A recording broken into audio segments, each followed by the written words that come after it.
నమస్తే friends, welcome back to our channel Cook with Kalpana. ఇవాళ కుక్కర్లో ఎగ్ బిర్యానీ అండి. చాలా ఈజీగా అయిపోతుంది, టేస్ట్ కూడా ఉంటుంది. అది ఎలా చేయాలో ఒకసారి ప్రాసెస్ చూద్దాము. ముందుగా దానికి ఒక 2 ఉల్లిగడ్డలు, ఒక 2 టమాటాలు, ఒక 4 పచ్చిమిర్చి కట్ చేసి పెట్టుకోవాలి. తర్వాత చిన్న కప్పులో ఒక పెరుగు కావాలండి. అలాగే మనకి ఎన్ని కావాలంటే మన క్వాంటిటీని బట్టి అన్ని ఎగ్స్ ఉడకబెట్టి పొట్టు తీసి పక్కన ఉంచుకోవాలి. అలా తర్వాత ఇప్పుడు ఒక కుక్కర్ తీసుకొని మనం ఏ కుక్కర్లో చేయాలనుకుంటున్నామో అదే కుక్కర్ తీసుకొని కొంచెం ఆయిల్ వేసుకోండి.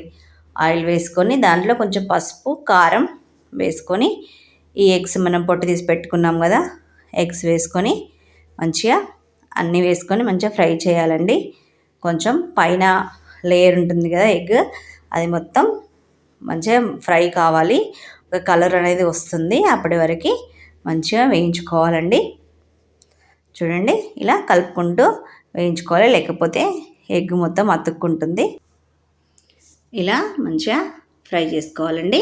ఇలా ఫ్రై అయిన తర్వాత పక్కకి తీసి పెట్టుకోవాలి. ఒక బౌల్లో తీసుకున్నాక అదే కుక్కర్లో ఆయిల్ సరిపోకుంటే ఇంకా కొంచెం ఆయిల్ వేసుకోండి. నేనైతే నెయ్యి వేయట్లేదు, ఆయిల్తోనే చేస్తున్నాను. ఆయిల్ వేడైన తర్వాత మసాలా దినుసులు వేసుకోండి. ఇంట్లో ఏవి అవైలబుల్ ఉంటే అవి వేసుకోండి. ఇలా అన్నీ వేసుకున్న తర్వాత కట్ చేసి పెట్టుకున్న పచ్చిమిర్చి, ఉల్లిగడ్డ కూడా వేసుకొని మంచిగా ఫ్రై కానివ్వండి. కొంచెం బాగానే ఫ్రై కావాలండి, ఇది ఎగ్ బిర్యానీ కదా. ఇలా మంచిగా ఫ్రై చేసుకోవాలండి. ఇది ఫ్రై అయ్యేలోపు మనం టమాటాలను మంచిగా కొంచెం ప్యూరీ చేసి పెట్టుకుందామండి. కట్ చేసి కాకుండా ఇలా ప్యూరీ వేసుకున్నామంటే మంచిగా టమాటా మొత్తం రైస్కి మొత్తం మంచిగా మెల్ట్ అయిపోతుంది, మంచిగా కలిసిపోతుంది అనమాట. ఇలా మంచిగా ప్యూరీ చేసుకొని ఇలా ఫ్రై అయిన తర్వాత ఆనియన్ ఫ్రై అయినాక ఇలా వేసుకోవాలండి. ఈ ప్యూరీ కూడా వేసుకొని ఫ్రై చేసుకోవాలి. కొంచెం ఆయిల్ పైకి వచ్చేంత వరకు ఫ్రై చేసుకోవాలి. ఇది మొత్తం ఫ్రై అయిన తర్వాత అప్పుడు మనం కర్డ్ తీసుకున్నాం కదా, కర్డ్ వేసుకోవాలి. ఇప్పుడు కొంచెం పుదీనా ఉన్న కొత్తిమీర నేను ఇప్పుడే వేస్తున్నానండి, వేసుకోవాలి. తర్వాత పచ్చి ధనియాల పొడి అండి, అలాగే కొంచెం బిర్యానీ మసాలా కూడా యాడ్ చేయండి, ఒక 2 స్పూన్లు. అలాగే కొంచెం కారము, నేను కొంచెం స్పైస్ తక్కువ వేస్తున్నాను, పిల్లలు కూడా తింటారు కాబట్టి. ఇప్పుడు కొంచెం సాల్ట్ అండి. ఇవన్నీ యాడ్ చేసిన తర్వాత మంచిగా కలుపుకోవాలి. ఇప్పుడు ఏం చేద్దామంటే అన్నీ అయిపోయిన తర్వాత లాస్ట్లో కర్డ్ వేసుకోవాలి. ఇలా పెరుగు వేసుకొని దీన్ని కూడా మంచిగా మిక్స్ చేసుకోవాలండి. బాగా వేడి మీద వేయకండి, పెరుగు సిమ్లో పెట్టండి. పెరుగు వేసేటప్పుడు సిమ్లో పెట్టి వేయించుకుంటే పెరుగు విరగదు.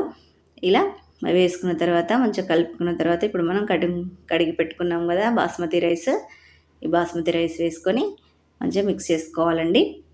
ఇలా బాగా మిక్స్ అయ్యేంత వరకు మిక్స్ చేసి పెట్టుకోవాలి.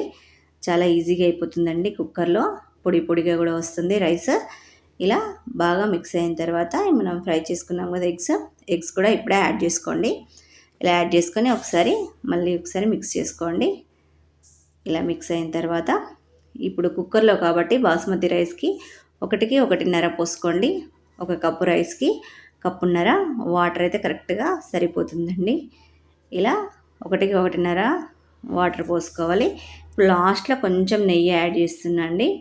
ఉప్పు సరిపోకపోతే కొంచెం ఉప్పు వేసుకోండి. అలాగే కొంచెం నెయ్యి, 1 స్పూన్ అంతా నెయ్యి వేసుకొని కుక్కర్ మూత పెట్టుకొని ఒక 3 విజిల్స్ వచ్చేంత వరకు ఉడికించుకోవాలి. అంతే అండి, 3 విజిల్స్ వచ్చే వరకు ఉడికించుకుంటే ఎగ్ బిర్యానీ రెడీ అయిపోయింటే చూడండి. విజిల్స్ వచ్చిన తర్వాత చూస్తే ఇలా ఉంటుంది. తర్వాత కొంచెం ఒకసారి మిక్స్ చేసుకొని అంతే తినేయడమే, వేడివేడిగా. పొడి పొడిగా కూడా వస్తుందండి, అంత మెత్తగా ఏం కాదు. కాకపోతే వాటర్ చూసుకొని పోసుకోండి. ఖచ్చితంగా 1కి 1.5 పోసుకోవాలి కుక్కర్లో. కొంచెం ఎక్కువైనా మెత్తబడితే, తక్కువైనా పర్వాలేదు కానీ ఎక్కువ కాకుండా చూసుకోండి. అంతే అండి, థ్యాంక్ యూ, బాయ్.